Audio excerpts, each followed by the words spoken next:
কোন গোপনে মন ভেসেছে ধারাবাহিকের আজকের পর্বে আপনারা দেখবেন শ্যামলীর রাতে খিদা পেয়েছে বলে অনি নিজের হাতে শ্যামলীর জন্য খাবার বানাতে চলে এসেছে।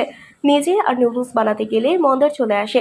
নিচে এসে দেখে অনি রান্না করছে, দেখে বলে, কি ব্যাপার অনিদা, এত রাতে রান্নাঘরে কি করছো? অনি বলে, তুমি এখান থেকে যাও, আমাকে রাগিও না।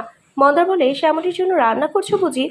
ও গোলা রুটি খেতে পছন্দ করে, এটা শুনে বানিয়ে দেয়। এটা থেকে হিংসায় জ্বলে পুড়ে যায় অহনা। বলে, যে করেই হোক মন্দারের শ্যামলীকে বাড়ি থেকে তাড়াতেই হবে। এটা শুনে অরুণাভ পুলিশকে ফোন করে, মন্দারের কথা বলে দেয়। আর পরের দিন সকালেই পুলিশ এসে মন্দারকে খুঁজতে থাকে। আর মন্দার এটা দেখে সরে পড়ে। আর শ্যামলী পুলিশ দেখে বলে, এনাদেরকে কি খবর দিল?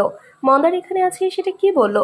তিনি বলে, আমরা তো দেইনি। শ্যামলী বুঝতে পারে আর বলে, এটা অহনার অরুণাভর কাজ, কারণ ওদের দুজনের প্রতি মন্দারের সন্দেহ ছিল আমাকে মারার পেছনে। শ্যামলী তখন বলে, অফিসার অরুণাভ আর অহনাকে অ্যারেস্ট করুন, এরা আমাকে মারতে চেয়েছিল। এটা শুনে বাড়ির সবাই চমকে ওঠে। অনি বলে, তুমি ঠিক বলেছ তো শ্যামলী, আমি চুপ করেছিলাম বাড়ির লোক কষ্ট পাবে বলে, এখন আর চুপ করে থাকবো না। কি হবে এবার, কি করবে অপরাজিতারা শ্যামলীর সাথে অরুণাভকে পুলিশের হাতে তুলে দেওয়ার জন্য? সবটা জানতে সাথেই থাকুন বন্ধুরা। আজকের পর্ব নিয়ে আপনাদের কি মতামত জানিয়ে দিন কমেন্ট করে। নিয়মিত সিরিয়ালের আপডেট পেতে আমাদের চ্যানেলটি সাবস্ক্রাইব করে সাথেই থাকুন। ধন্যবাদ।